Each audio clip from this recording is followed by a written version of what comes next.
Subscribe பண்ணாதவங்க subscribe பண்ணுங்க. அப்படியே பக்கத்துல இருக்க பெல் ஐகானையும் பிரஸ் பண்ணுங்க.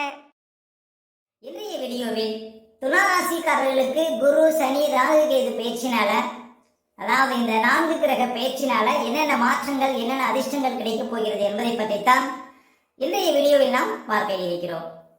பாருங்க, துலா ராசிக்காரர்களுக்கெல்லாம் தற்போது சனி பகவான் ராசிக்கு 6ஆம் இடத்திலே சஞ்சாரம் செய்து கொண்டிருக்கிறார். துலா ராசிக்காரர்களுக்கு முதல் தர ராஜயோகத்தை கொடுக்கக்கூடியவர், அதாவது அதிக அதிர்ஷ்டத்தை கொடுக்கக்கூடியவர் சனி பகவான். அதாவது துலா ராசிக்காரர்களுக்கு ஒரு கேந்திரத்துக்கும் ஒரு கோணத்துக்கு அதிபதிங்க சனி பகவான். அவர் பாருங்க 6ஆம் இடத்திலே தற்போது சஞ்சாரம் செய்து கொண்டிருக்கிறார். 2027 ஜூன் வரையும் சனி பகவான் 6ஆம் இடத்திலே சஞ்சாரம் செய்வார். சனி பகவான் பாருங்க கோட்சாரத்துல ராசிக்கு 3, 6, 11 தான் ராஜயோக பலன்களை கொடுப்பார். அப்ப 2027 ஜூன் வரையும் துலா ராசிக்காரர்களுக்கு ராஜ யோகத்தை பாருங்க அள்ளி கொடுக்க இருக்கிறார் சனி பகவான். அதே போல குரு பகவான் பாருங்க தற்போது ராசிக்கு 8ஆம் இடத்திலே சஞ்சாரம் செய்து கொண்டிருக்கிறார். வருகின்ற மே மாசம் 14ஆம் தேதி முதல் ராசிக்கு 9ஆம் இடத்திலே அமர இருக்கிறார். கோட்சாரத்துல குரு பகவான் பாருங்க ராசிக்கு 2, 5, 7, 9, 11 சஞ்சாரம் செய்யும் போதுதான் அதிர்ஷ்டத்தை கொடுப்பார், ராஜயோக பலன்களை கொடுப்பார். அப்ப மே மாசம் 14 தேதிக்கு அப்புறம் ஒரு வருஷம் பாருங்க குரு பகவான் சாதகமான இடத்திலே சஞ்சாரம் செய்ய இருக்கிறார். இதுவும் பாருங்க துலா ராசிக்காரர்களுக்கு மிகப்பெரிய அதிர்ஷ்டம் அப்படின்னு சொல்லலாம். அதே போல கேது பகவான் பாருங்க வருகின்ற மே மாசம் 18 தேதிக்கு அப்புறம் 11ஆம் இடத்துல 1.5 வருஷம் சஞ்சாரம் செய்ய இருக்கிறார். ராகு பகவான் 5ஆம் இடத்திலே சஞ்சாரம் செய்ய இருக்கிறார். அப்ப பாருங்க துலா ராசிக்காரர்களுக்கு வருட கிரகங்கள் என்று சொல்லக்கூடிய குரு ராசிக்கு 9ஆம் இடத்துல அமர்வது ரொம்ப சிறப்புங்க, மே மாசம் 14 தேதிக்கு அப்புறம். அதே போல தற்போது சனி பகவான் 6ஆம் இடத்துல சஞ்சாரம் செய்வது மிகப்பெரிய அதிர்ஷ்டம். அதே போல மே மாசம் 18 தேதிக்கு அப்புறம் கேது 11ஆம் இடத்துல அமர்வதும் மிகப்பெரிய லாபம், மிகப்பெரிய யோகம். அப்ப வருட கிரகங்கள் எல்லாமே சாதகமாக சஞ்சாரம் செய்ய போவது பாருங்க மிகப்பெரிய அதிர்ஷ்டம். துளாராசிக்காரர்கள் வாழ்க்கையில பாருங்க இதனால் வரையும் இருந்த கஷ்டங்களுக்கெல்லாம் தீர்வு கிடைக்க இருக்கிறது. துளாராசிக்காரர்கள் வாழ்க்கையில ஒரு விடியல் பிறக்க இருக்கிறது. துளாராசிக்காரர்கள் இனிமேல் வாழ்க்கையில எல்லா கஷ்டத்திலிருந்தும் வெளிவந்து வாழ்க்கையில் நல்ல ஒரு வளர்ச்சியை எட்ட இருக்கிறார்கள் அப்படின்னு உறுதியா நம்பலாம். சரி, சனி பகவான் பாருங்க துளாராசிக்காரர்களுக்கு அதிர்ஷ்டத்தை கொடுக்கக்கூடியவர், ஒரு கேந்திரத்துக்கும் ஒரு கோணத்துக்கு அதிபதிங்க, முதல் தர யோகாதிபதி துளாராசிக்காரர்களுக்கு சனி பகவான். அவர் 6ஆம் இடத்துல உத்தியோகஸ்தானத்துல சஞ்சாரம் செய்கிறார். சனி பகவான் பாருங்க நின்ற இடம் வெறுத்தி, பார்த்த இடம் பாருங்க சிறப்பில்லை அப்படின்னு சொல்லுவாங்க, பார்த்த இடம் பாழ் அப்படின்னு சொல்லுவாங்க. அப்ப சனி பகவான் நின்ற இடம் வெறுத்தினா 6ஆம் இடத்துல உத்தியோகஸ்தானத்துல சனி பகவான் சஞ்சாரம் செய்கிறார். அப்ப நிலையான உத்தியோகத்தை கொடுக்க இருக்கிறார் துலா ராசிக்காரர்களுக்கு. பாருங்க வேலை இல்லாதவங்களுக்கு எல்லாம் இனிமேல் வேலை கிடைச்சிடும். மார்ச் 29ஆம் தேதி முதலே பாருங்க சனி பகவான் 6ஆம் இடத்திலே சஞ்சாரம் செய்து கொண்டிருக்கிறார். 2027 ஜூன் வரையும் சனி பகவான் 6ஆம் இடத்துல தான் சஞ்சாரம் செய்வார். நிலையான பதவி, நிலையான உத்தியோகம், உயர்ந்த பதவி, அதிகார பதவி, இது எல்லாமே துலா ராசிக்காரர்களுக்கு கிடைக்க இருக்கிறது. இந்த 6ஆம் இடத்துல சனி பகவான் சஞ்சாரம் செய்யக்கூடிய காலம், அத்தனை காலங்களும் பாருங்க துலா ராசிக்காரர்களுக்கு அதிர்ஷ்ட காலம். பொதுவா 6ஆம் இடங்கிறது கடன் நோய் வழக்கு ஸ்தானம். துலா ராசிக்காரர்கள் இனிமேல் கடன் பிரச்சனையிலிருந்து வெளிவர முடியும், நோய் சார்ந்த பிரச்சனையிலிருந்து முழுமையாக வெளிவர முடியும். குடும்பத்துல மருத்துவ செலவுகள் இன்னும் இருக்காதுங்க. அதே போல வழக்குகள் வந்தால் அது சாதகமாக முடியும். யார்கிட்டையும் போட்டி போட்டு இனிமேல் ஜெயிக்கலாம். நீங்க எந்த ஒரு முயற்சி பண்ணாலும் அது வெற்றில முடியும். ஏன் அப்படின்னா உபசய ஸ்தானம் என்று சொல்லக்கூடிய 6ஆம் இடத்துல சனி பகவான் ஒரு பாவக்கிரகம் சஞ்சாரம் செய்யும் போது உங்களுடைய முயற்சிகள் வெற்றியாக முடியும்.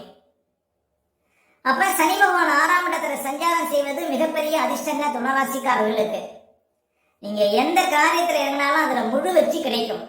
துளாராசிக்காரர்கள் புதிய பாருங்க உத்தியோக வாய்ப்புகள், புதிய தொழில் வாய்ப்புகள், இது எல்லாம் தேடி வரும். புதுசா ஏதாவது தொழில் தொடங்கணும்னா இந்த காலம் சிறப்பான காலம். அதுவும் மே மாசம் 14 தேதிக்கு அப்புறம் குரு பகவான் 9ஆம் இடத்துக்கு சென்ற பிறகு புதுசா ஏதாவது தொழில் தொடங்கினீங்கன்னா அந்த தொழில் அபார வளர்ச்சி கிடைக்கும். தொழில நல்ல ஒரு மாற்றம் கிடைக்கும், தொழில நல்ல ஒரு விருத்தி கிடைக்கும்.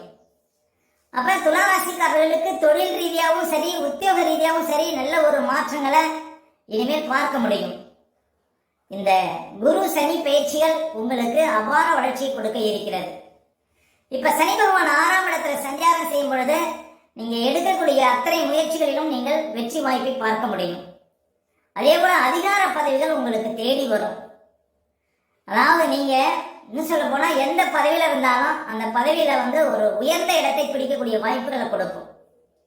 அப்ப உயர் பதவிங்கிறது கட்டாயம் பண்ணுங்க. துளாராசிக்காரர்களுக்கு 6ஆம் இடத்துல சனி சஞ்சாரம் செய்யக்கூடிய காலகட்டத்துல இப்ப நீங்க ஒரு தொழில் வச்சிருக்கீங்க அப்படின்னா தொழில பல கிளைகளை உருவாக்கக்கூடிய வாய்ப்புகளை கொடுக்கும். தொழில நிறைய முதலீடுகள் போட்டு அதிகமா சம்பாதிக்கக்கூடிய வாய்ப்புகளை கொடுக்கும். சொந்த தொழில பாருங்க நிறைய பிரகாசம் கொடுக்கும். சொந்த தொழில் மூலம் அபார வளர்ச்சி கொடுக்கும். சொந்த தொழில் மூலம் நிறைய சம்பாதிக்கக்கூடிய வாய்ப்புகளை கொடுப்பார் 6ஆம் இடத்துல சனி பகவான் சஞ்சாரம் செய்வது. அப்ப சனி பகவானாலதான் மிகப்பெரிய அதிர்ஷ்டம் துளாராசிக்காரர்களுக்கு உண்டு அப்படின்னு சொல்லலாம். துளாராசிக்காரர்களுக்கு சனி பகவான் 4க்கும் 5க்கும் அதிபதிங்க. 4ஆம் அதிபதி 6ஆம் இடத்துல சஞ்சாரம் செய்றார். அப்ப சொத்து வகையில அதிர்ஷ்டம் உண்டு. நீண்ட காலமாக இடம் வாங்கணும், வீடு கட்டணும், கார் வாங்கணும், போர் போடணும் அப்படின்னு நினைக்கிறவங்களுக்கு அந்த ஆசைகள் பூர்த்தி ஆகும். அப்ப உங்களுக்கு அசையா சொத்து மூலம் அதிர்ஷ்டங்கள் உண்டுங்க துளாராசிக்காரர்களுக்கு. வாடகை வீட்டில் இருக்கிறவங்க எல்லாம் சொந்த வீட்டுக்கு செல்லக்கூடிய வாய்ப்புகளை சனி பகவான் உங்களுக்கு கொடுக்க இருக்கிறார். அதே போல முதலீடுகள் சார்ந்த விஷயத்துல நிறைய அதிர்ஷ்டத்தை கொடுக்க இருக்கிறார். குடும்பத்துல சுபகாரிய தடைகள் விலகி குடும்பத்துல சுபகாரியங்கள் நடப்பதற்கான வாய்ப்புகளை கொடுக்கும். உங்களுடைய பிள்ளைகளுக்கு நீண்ட காலமாக தடைபட்ட சுபகாரியங்கள்லாம் இனிமேல் நடப்பதற்கு வாய்ப்புகள் உண்டு. அதே போல உயர்கல்வி படிக்கணும் அப்படின்னு நினைக்கிறவங்களுக்கு அந்த ஆசைகள் பூர்த்தியாகும். ஒரு வெளிநாடு போய் வெளி மாநிலத்துல போய் பாருங்க உயர்கல்வி படிக்கணும் அப்படின்னு நினைக்கிறவங்களுக்கு அந்த ஆசைகள் கட்டாயம் பூர்த்தியாகும்.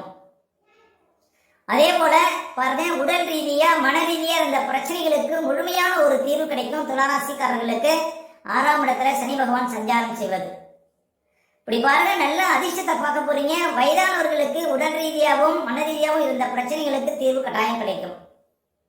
அதே போல ஒரு வேலையில நிறைய சிரமங்கள் இருக்குன்னா அந்த பிரச்சனைகளுக்கு எல்லாமே ஒரு முழுமையான தீர்வு கிடைக்கும் துளாராசிக்காரர்களுக்கு 6ஆம் இடத்துல சனி சஞ்சாரம் செய்வது. பாருங்க எனக்கு 6ஆம் இடத்துல சனி அப்படின்னு சொல்லுவாங்க. ஏன் அப்படின்னா 6ஆம் இடத்துல சனி அந்த அளவுக்கு ஒரு பலத்தை கொடுக்கும், நல்ல அதிகாரத்தை கொடுக்கும், நல்ல ஒரு யோகத்தை கொடுக்கும், வாழ்க்கையில் நல்ல ஒரு உயர்வை கொடுக்கும் 6ஆம் இடத்து சனி பகவான். மீண்டும் சனி பகவான் 6ஆம் இடத்துக்கு வருவதற்கு கிட்டத்தட்ட 30 வருடங்கள் ஆகும். கோட்சாங்கத்துல சனி பகவான் ராசிக்கு 3, 6, 11 தான் ராஜயோக பலன்களை கொடுப்பாங்க. அப்ப வாழ்க்கையில உயர்வுங்கிறது உண்டுங்க. இந்த வாய்ப்பை தவற விடாதீர்கள் துளாராசிக்காரர்கள். 6ஆம் இடத்துல சனி சஞ்சாரம் செய்யக்கூடிய காலகட்டத்துல நீங்க எந்த முயற்சி பண்றீங்களோ எதை நோக்கி ஓடுறீங்களோ அது எல்லாமே கிடைக்கும். அதாவது உங்களுடைய ரூட் கிளியர் அப்படின்னு சொல்லலாம். உங்களுடைய ஆசைகள் பூர்த்தியாகும். நீங்க நினைச்சதெல்லாம் நிறைவேறும். நீங்க பாருங்க வாழ்க்கையில இது நாள் வரையும் பார்க்காத அதிர்ஷ்டங்களை பார்க்க போறீங்க துளாராசிக்காரர்கள். 6ஆம் இடத்துல சனி அமர்வது அவ்வளவு சிறப்புங்க. இந்த 6ஆம் இடத்தை விட்டு சனி பகவான் 7ஆம் இடத்திற்கு வருவதற்குள்ள பாருங்க உங்களுக்கு நல்ல மாற்றத்தையும் நல்ல முன்னேற்றத்தையும் கட்டாயம் கொடுப்பார். உங்களுடைய முயற்சி மட்டும் தேவை அப்படின்னு சொல்லலாம். அப்ப இந்த காலம் அதிர்ஷ்ட காலம். துளாராசிக்காரர்கள் வாழ்க்கையில உயர்வை கட்டாயம் பார்க்க போறீங்க. வாழ்க்கையில அடுத்த கட்ட நிலைக்கு செல்லக்கூடிய வாய்ப்புகளை சனி பகவான் கட்டாயம் உங்களுக்கு கொடுக்க இருக்கிறார். உங்களுடைய பிரச்சனைகளை எல்லாம் முழுமையாக தீர்ந்து வாழ்க்கையில வசதி வாய்ப்புகளை பார்க்க போறீங்க துளாராசிக்காரர்கள் சனி பகவானால. அதே போல துளாராசிக்காரர்களுக்கு பாருங்க 6ஆம் இடத்துல சனி சஞ்சாரம் செய்தார். இந்த சனிக்கு வீடு கொடுத்த குரு பகவான் பாருங்க மே மாசம் 14 தேதிக்கு அப்புறம் 9ஆம் இடத்துல அமர இருக்கிறார். அப்ப குரு பகவான் 9ஆம் இடத்துக்கு வந்த பிறகு இன்னும் நல்ல மாற்றத்தை பார்க்க முடியும். துளாராசிக்காரர்களுக்கு வளர்ச்சி அப்படின்னா மே மாசம் 14 தேதிக்கு அப்புறம் தான் அந்த முயற்சிகள் வெற்றியில் முடியும். ஏன்னா இப்ப சனிக்கு வீடு கொடுத்த குரு மே மாசம் 14 தேதி வரை 8ஆம் இடத்துல இருப்பார். அப்புறம் மே மாசம் 14 தேதி வரையும் பாருங்க பெருசா எதுவும் முதலீடு போட வேண்டாம் துளாராசிக்காரர்கள். ஏன்னா சனிக்கு வீடு கொடுத்த குரு பகவான் தற்போது 8ஆம் இடத்துல மே மாசம் 14 வரையும் சஞ்சாரம் செய்திருக்கிறார். அப்ப 8ஆம் இடம் முடக்கஸ்தானம், வில்லங்கஸ்தானம். அப்ப மே மாசம் 14 தேதிக்குள்ள ஏதாவது பெருசா முதலீடு போட்டீங்கன்னா எல்லாமே முடங்கிடும். அதுலயும் கவனமா இருக்கணும். மே மாசம் 14 தேதி வரையும் குரு உங்களுக்கு 8ஆம் இடத்துல இருக்கிறார். குரு 8ஆம் இடத்துல இருக்கும் போது அவமானம் வரும். அதே போல பாருங்க பிள்ளைகள் வழியில சிரமங்கள் வரும். அதே போல பணம் முடக்கம் ஏற்படும். அதே போல கோர்ட்டு கேஸ் வில்லங்கம் பிரச்சனை சிக்கல் இது போல பிரச்சனைகளை கொடுக்கும். கணவன் மனைக்குள்ள பிரச்சனை கொடுக்கும் மே மாசம் 14 தேதி வரையும். அப்ப மே மாசம் 14 தேதிக்கு அப்புறம் தான் பாருங்க துளாராசிக்காரர்களுக்கு மிகப்பெரிய அதிர்ஷ்டம். ஏன் அப்படின்னா சனி பகவான் 6ஆம் இடத்துல, குரு பகவான் வீட்டுல இருந்து அந்த குரு 9ஆம் இடத்துல சஞ்சாரம் செய்வது தான் உங்களுக்கு அதிர்ஷ்டங்க. ஏன்னா குரு பகவானும் கோட்சாரத்துல ராசிக்கு 2, 5, 7, 9, 11 தான் அதிர்ஷ்டத்தை கொடுப்பாங்க. அப்ப குரு 9ஆம் இடத்துக்கு வந்த பிறகு 1 9ல குரு உங்களுடைய எல்லா பிரச்சனைகளுக்கும் தீர்வு, எல்லா கஷ்டத்துக்கும் முழுமையான தீர்வு அப்படிங்கிறது மே மாசம் 14 தேதிக்கு அப்புறம் கட்டாயம் உண்டுங்க துளாராசிக்காரர்களுக்கு. குரு 9ஆம் இடத்துக்கு வந்த பிறகு திருமண யோகம் கொடுக்கும், குழந்தை பாக்கியத்தை கொடுக்கும், ஆண் குழந்தை பாக்கியத்தை கொடுக்கும், அதிகார பதவியை கொடுக்கும், உயர் பதவியை கொடுக்கும், உங்க அக்கௌண்ட்ல பண இருப்பு அதிகமாகும். குரு 9ஆம் இடத்துக்கு வந்த பிறகு உங்க ராசியை பார்ப்பார் 5ஆம் பார்வையால். அப்ப துளாராசிக்காரர்களுக்கு உடல் ரீதியா மன ரீதியா இருந்த அத்தனை பிரச்சனைகளுக்கும் முழுமையான தீர்வு கிடைக்க இருக்கிறது. அப்ப துளாராசிக்காரர்களை இனி அசைக்கவே முடியாது. துளாராசிக்காரர்கள் வாழ்க்கையில கஷ்டங்கிறது இனிமேல் இருக்காதுங்க. ஏன்னா குரு பகவான் 9ஆம் இடத்துல, அதுவும் புதன் வீட்டில் அமர்ந்து உங்க ராசியை பார்க்க இருக்கிறார். 6ஆம் அதிபதி 9ஆம் இடத்துல சஞ்சாரம் செய்யக்கூடிய காலகட்டத்தில் அரசாங்கத்துல உயர்ந்த பதவி கிடைக்கும், சென்ட்ரல் கவர்மெண்ட்ல வேலை கிடைக்கும். ஏன் அப்படின்னா இப்ப ராகு பாருங்க சனி வீட்டுல இருப்பார், சனி குரு வீட்டுல இருப்பார், குரு 9ஆம் இடத்துல சஞ்சாரம் செய்வார்.